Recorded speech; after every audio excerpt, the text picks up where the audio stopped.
Hola, ¿qué tal? Sean todos bienvenidos a mis espacios en redes sociales. Me da muchísimo gusto darles pues la cordial bienvenida a este espacio que comparto habitualmente con los abogados de Gallardo Law Firm.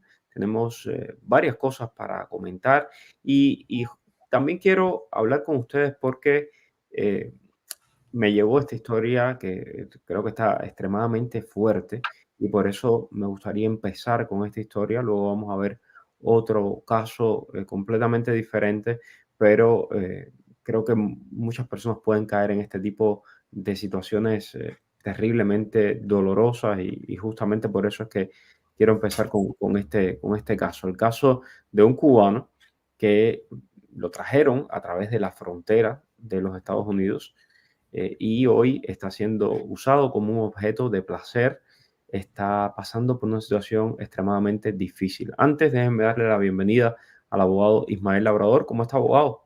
Todo bien, Mario, ¿cómo estás tú hoy? Muy bien, muy bien.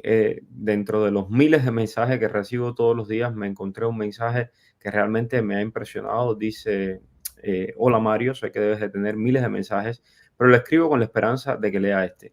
Tengo un amigo que es cubano, que tenía una relación por internet con otro cubano que vive en un estado determinado y no quiero decir el Estado justamente para proteger la identidad, porque es un caso muy delicado, y este le ofreció ayudarle a llegar a Estados Unidos por travesía. En resumen, después de esperar por la CBP-1, se entregó en la frontera y ahora mismo tiene una I-220A, tiene corte. Y al llegar resulta que descubrió que este hombre tiene otra pareja y que se da cuenta de que fue traído a Estados Unidos para servir de objeto sexual y está siendo obligado a tener relaciones sexuales con él bajo el chantaje de que publicará sus fotos privadas, íntimas, etcétera, enviará estas fotos, las pondrá en las redes sociales y se las enviará a sus familiares en Cuba. Está en la casa sin permitirle salir, no puede ni buscar trabajo, es violado cada vez que esta persona quiere. Él está sin dinero, prácticamente atrapado en ese lugar. Mi petición es si pueden ayudarnos, qué se puede hacer en un caso como este. Él tiene mucho miedo, incluso hasta llamar al 911 por miedo a ser deportado. Eh, este hombre que le hace todo esto todavía no es residente, también está en proceso de corte. Ojalá que nos puedan ayudar, aunque sea con información. Abogado, ¿qué se puede hacer en un caso como este? Mi recomendación primera fue, tiene que llamar al 911, eso es importante, pero ¿qué se puede hacer en un caso como este? Sí, lo primero, bien, Mario, como tú dices, es llamar al 911, hacer la denuncia oficial y, por supuesto, cooperar con las autoridades en todas las investigaciones. Hay varios caminos. Muchas personas pueden ser, en los Estados Unidos, pueden obtener estatus bajo la visa U, es decir, cuando tú eres víctima de un crimen y tú no tienes estatus migratorio. También existe la visa T, que son las personas que son víctimas de sexual trafficking, es decir, de tráfico sexual. También está el VAWA, que es la violencia en contra de la mujer, pero que aplica también a los hombres. Es decir, varios caminos que tiene esta persona, número uno, para protegerse y número dos, para obtener estatus legal en los Estados Unidos sin tener la necesidad que luchar un asilo político o tener que luchar un ajuste cubano. También me dices que tiene una I-220A, no sabemos si es cubano o no la nacionalidad, Es pero cubano, bueno, ya, perfecto. Pero de todas formas, estas visas aplican a todas las nacionalidades, pero al ser cubano ya no necesita la ley de ajuste cubano porque tiene varias avenidas, visa U, visa T, VAWA, para obtener la residencia en los Estados Unidos, algunas más largas que otras. Pero la primera recomendación, sin miedo a nada, es llamar a la policía y reportar el crimen, porque uno de los requisitos bien importantes para calificar a la mayoría de estas visas es que tú tienes que cooperar con las autoridades en la investigación. No tienes que ser exactamente, ya después las autoridades tienen la decisión o no de prosecute, es decir, de llevar un cargo contra esta persona. Eso no es decisión ni lo afecta en su caso, pero usted sí tiene que cooperar en la investigación y abrir un expediente contra la persona que lo está explotando. Hay varios crímenes ahí en los que me has comentado, tráfico sexual, asalto sexual, violación, secuestro. Es decir, hay varios crímenes ahí a grandes rasgos, por lo que me comentaste, que califican para obtener estatus legal en los Estados Unidos. Y lo primero también es protegerse. Usted tiene que protegerse y involucrar a las autoridades, porque para eso existen las autoridades norteamericanas, para protegerlo a usted. Entonces, muy importante, yo me imagino que en algún momento va a estar viendo este video esa persona y que sus amigos que ven este programa y que nos han pedido ayuda le harán llegar esta información. Lo primero, no tengas miedo, llama a la policía de inmediato. Llama a la policía cuando esa persona no esté en la casa, cuando tengas el mínimo chance, llama a la policía. Eso es importante. Cuéntale a la policía todo lo que está pasando y ellos se van a hacer cargo de ti. Y bueno, ya sabes, opciones y alternativas de legalización hay, no tengas miedo, no te van a deportar por eso. Y esto no solo va para esta persona, sino para todos los que puedan estar en una situación similar, que viniste con el parol humanitario y te quieren extorsionar y te quieren abusar sexualmente porque te trajeron con parol humanitario. No te dejes, no te dejes extorsionar, no te dejes obligar a trabajar, no te dejes nada. Tú estás protegido en este país por un montón de derechos que están recogidos en la Constitución y en las leyes de este país. Así que eso es importante. Otros temas que quiero tocar. Siguen montones de secuestros en México. Varias personas me han escrito con temas de secuestro. Tengan cuidado. Para todos los migrantes que están ahí en México, tengan cuidado, especialmente si son cubanos. Los ven y saben que la mayoría de los cubanos pues tiene familia en Estados Unidos, los secuestran. Me llegó la información de un grupo de cubanos secuestrados que están en una situación terrible y están pidiendo muchísimo dinero. La familia, imagínense, está desesperada porque no sabe si hacer público el caso y que los secuestradores puedan hacer cualquier cosa o qué hacer. Y sabemos cómo funciona la policía mexicana, que es un gran desastre. Otro tema también importante, la situación en la frontera. Sigue entrando mucha gente, hay mucha gente desesperada que sencillamente no pueden esperar por miedo a secuestros, por miedo a tantas cosas y cruzan la frontera de manera ilegal, los están sometiendo a entrevistas de miedo creíble. Hoy le traigo justamente un testimonio de miedo creíble allí en la frontera. Hola, mi nombre es Danais. El día 23 de diciembre me entregué en la frontera, allí fui detenida. Yo pensé que el proceso iba a ser mucho más rápido, pero estando allí me notifican que tenía que hacer una entrevista de miedo creíble frente a un oficial de inmigración. El día de la entrevista el oficial solo me preguntó acerca de México, que porque tenía miedo de regresar y varias otras preguntas, pero solo acerca de México.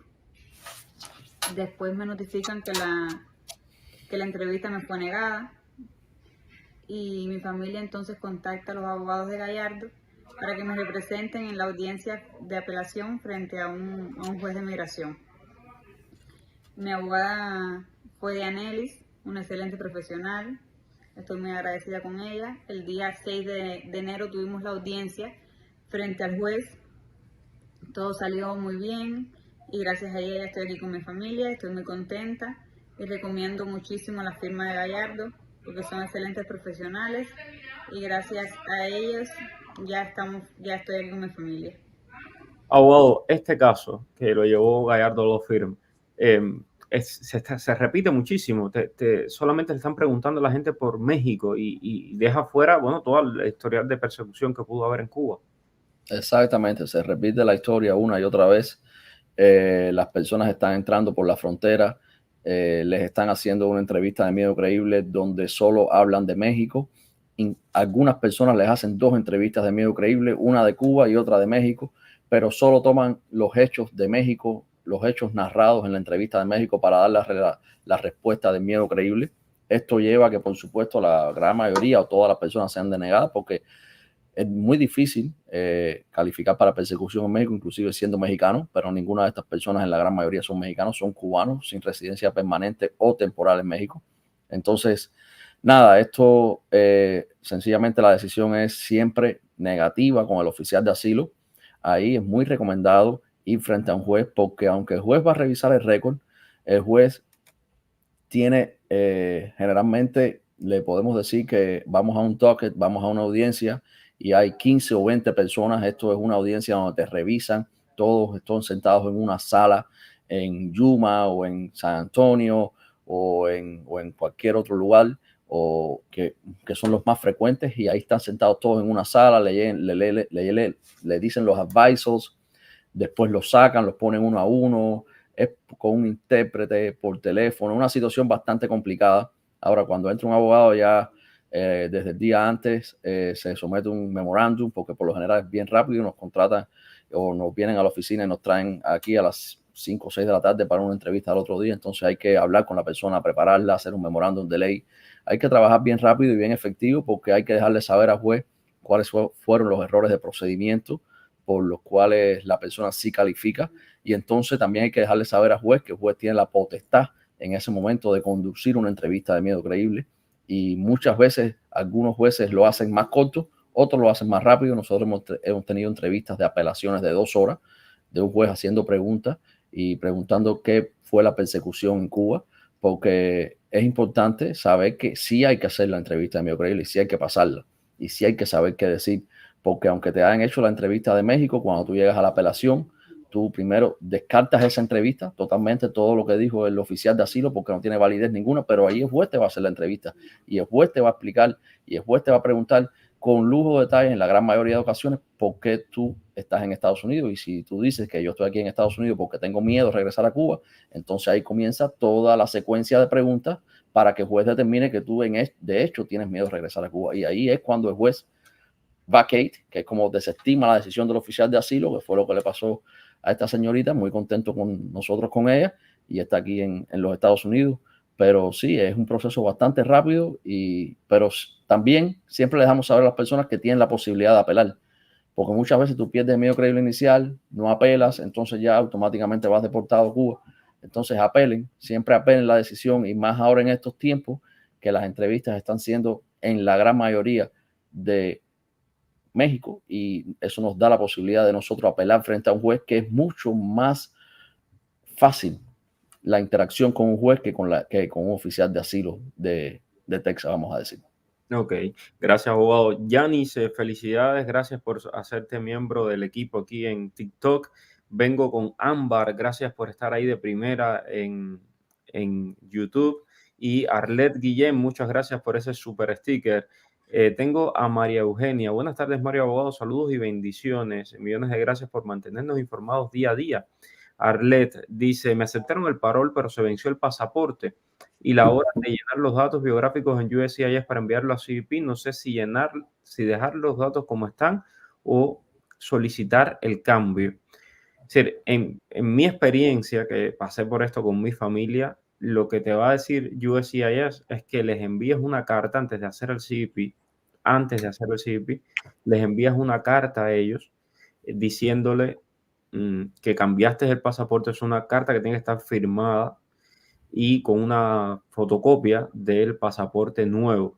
Les envías esa carta, ellos actualizan la información y entonces puedes hacer CBP para que te salga el permiso de vuelo con ese nuevo pasaporte. De lo contrario, lo que va a pasar es que vas a tener el permiso de viaje con un pasaporte vencido y es probable que no te dejen viajar. Entonces vas a tener que probar y probar a ver hasta que te dejen viajar. Abogado, no sé si quiera agregar algo más. Sí, yo creo que tienes que seguir esos pasos e intentarlo, porque comenzar el proceso de cero es bastante largo. Lograr la aprobación del parol, estamos viendo cuántos meses se están demorando, entonces es mejor no empezar de cero. Exacto. Dice Leo Lázaro, ¿qué podría pasar si me presento a mi primera corte sin el caso de asilo? Tengo una I-220A, llevo 5 meses en el país. Bueno, por lo general, cuando te presentas en la primera corte sin el caso de asilo, el juez ahí te va a preguntar. Una de las preguntas que hace el juez es cuáles son los remedios que usted tiene para quedarse en este país. Recordar que todas las personas que entraron con I-220A entraron ilegal, tienen un cargo de deportación. Este cargo hay que refutarlo con una aplicación para que le permita a usted quedarse en los Estados Unidos. La aplicación más comúnmente usada es la 589, la aplicación de asilo con withholding or removal y de protección en contra de la tortura. Usted tiene que decir cuáles son los remedios. Cuando usted dice eso, si no la tiene sometida con anterioridad, por lo general el juez te dice, ok, tienes 15 días, tienes 30 días, tienes 60 días para someterme a la aplicación. Si no me sometes ninguna aplicación, voy a considerar que tú has dejado pasar esta oportunidad y sencillamente te dan una carta de deportación. Wow. Alberto, buenas tardes. ¿Cuánto demora el permiso de viaje para un cubano? Lleva 38 días esperando el permiso y no sabe qué hacer. ¿Alguna sugerencia, por favor, además de seguir esperando? Desafortunadamente, Alberto, no. Seguir esperando. Sugerencias, tu patrocinador, familia puede llamar a CBP, a USCIS. Eso no significa que vas a obtener ningún resultado, pero es algo más que puedes hacer.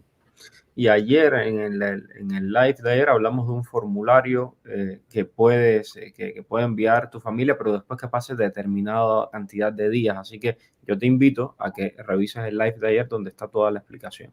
Vamos por acá. Dice, yo entré el 1 de enero del 2024 con CBP One. Me pusieron un corte para el 27 de marzo, o sea, en 3 meses. ¿Qué tengo que hacer? Estoy desesperado. Jen, cubanita, eso me imagino que eres cubana.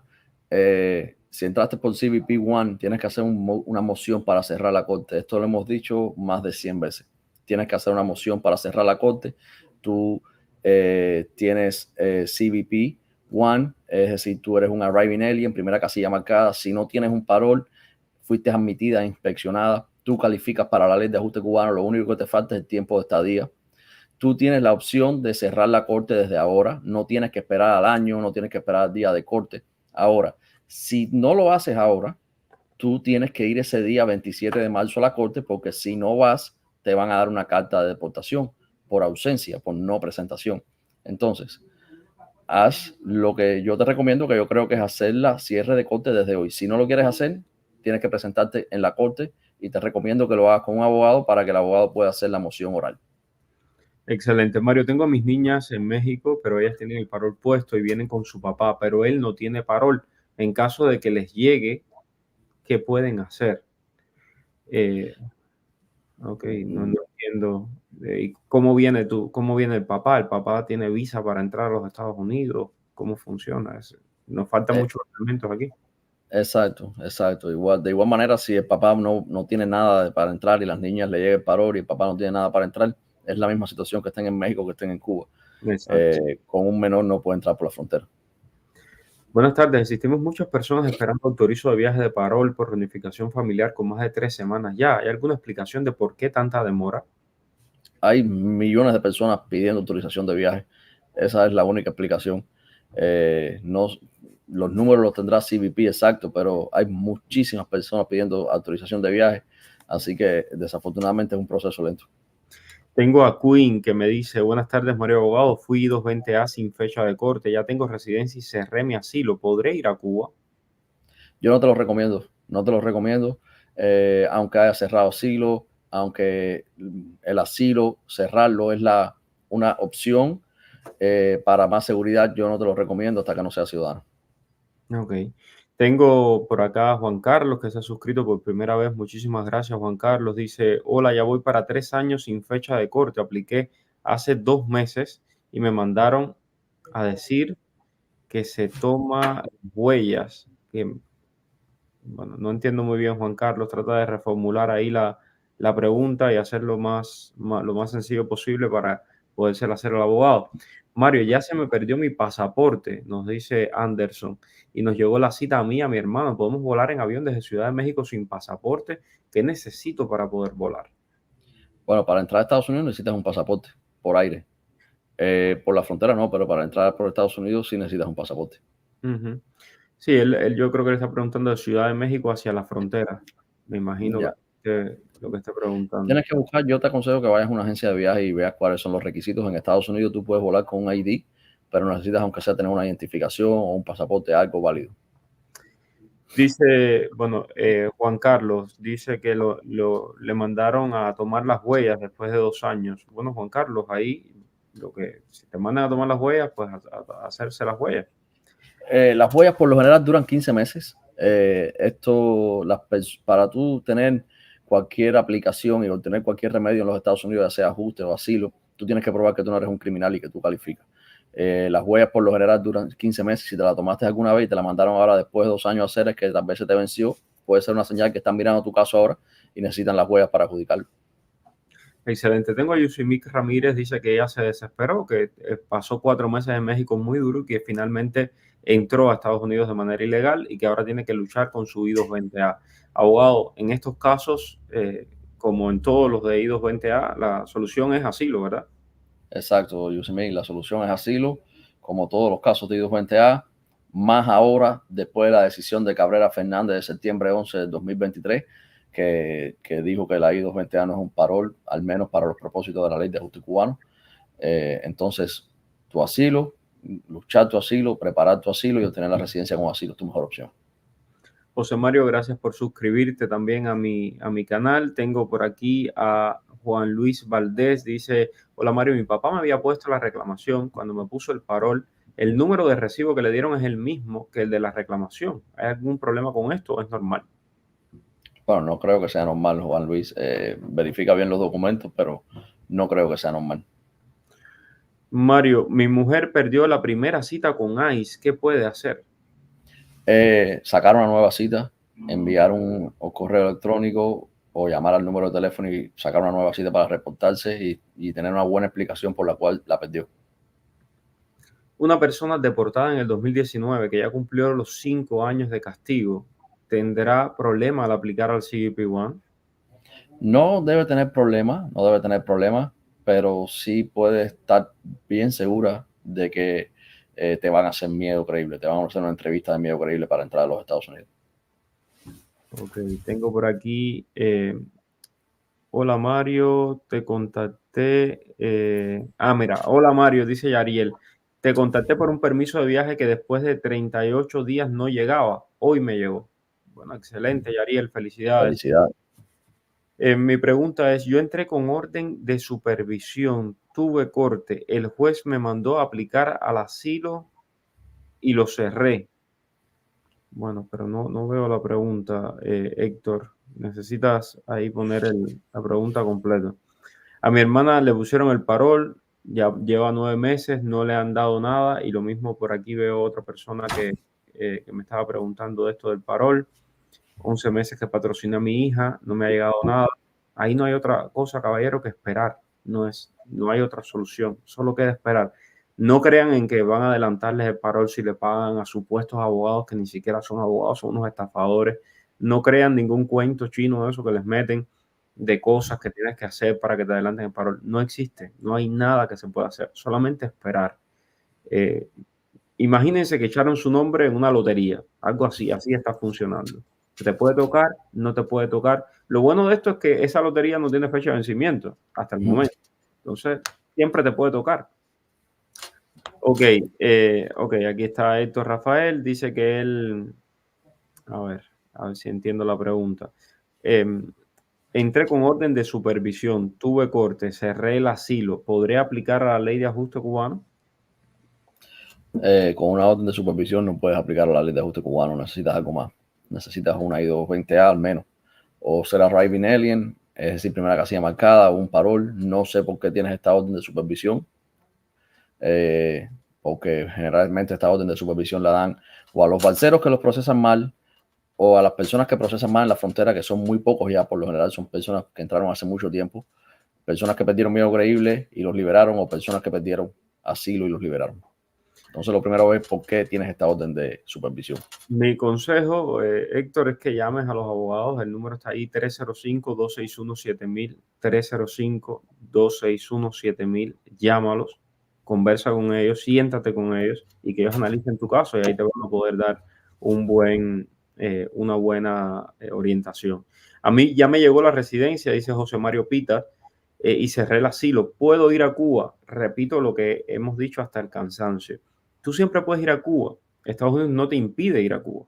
El tema es cuando tú mentiste, no digo que sea tu caso, el señor se llama José Mario, no digo que sea tu caso, pero hay mucha gente que han mentido y dicen, yo soy perseguido, yo vine huyendo, hiciste un asilo, todo ese récord está ahí, le mentiste a inmigración y luego, nada, te vas al lugar donde supuestamente eras perseguido. Entonces, como eso es una mentira, pues probablemente tengas que enfrentar que en algún momento algún oficial, probablemente, repito, no es una cosa que sí o sí te va a pasar, te cuestione cuando entres por el aeropuerto aquí a Estados Unidos. Ok, tengo a Héctor Rafael. Dice Héctor Rafael que su orden de supervisión es que entró por frontera, le hicieron el miedo creíble y no se lo aprobaron.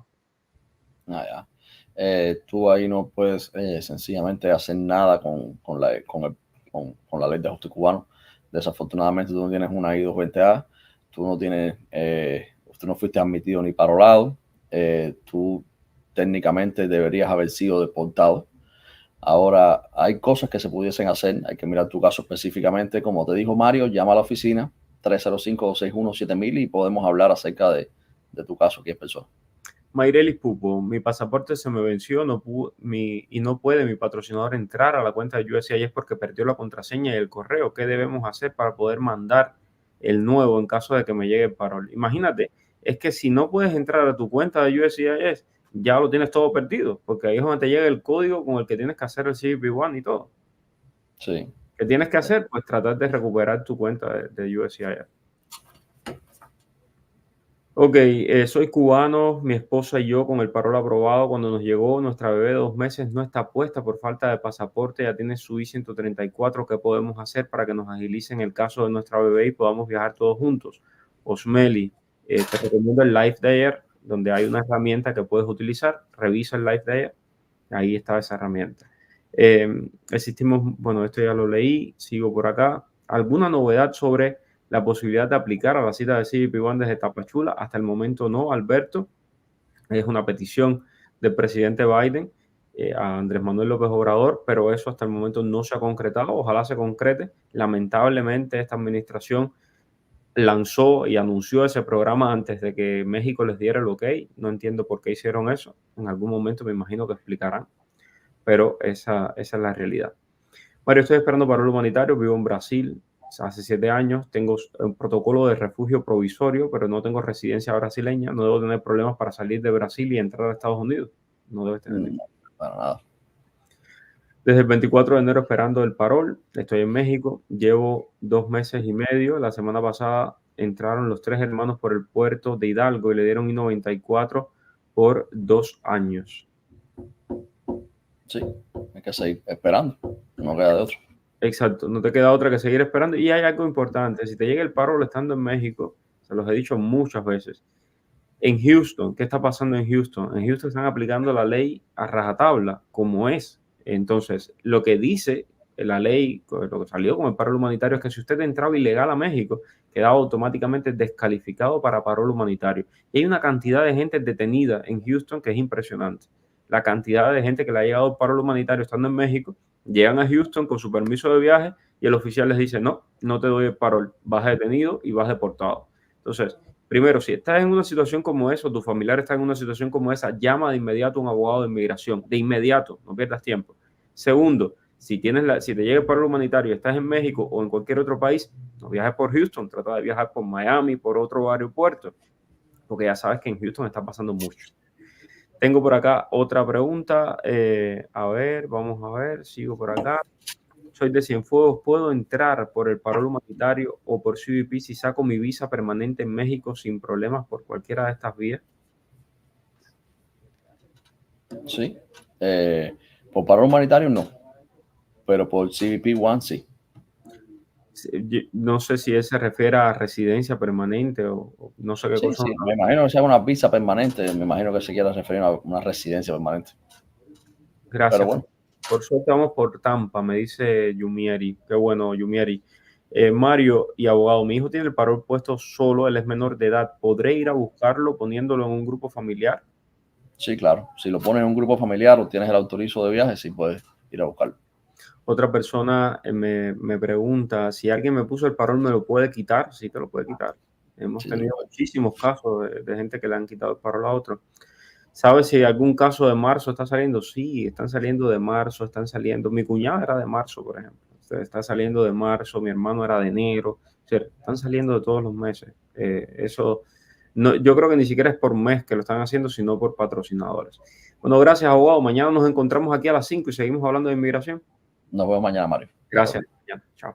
Dime cuál es el periodista que está en el boom. Es Mario Rincón. El periodista que te trae toda la información. Es Mario Rincón. El periodista de la radio y la televisión. Es Mario Rincón. Habla de temas cubanos, hasta de migración. Mario Rincón.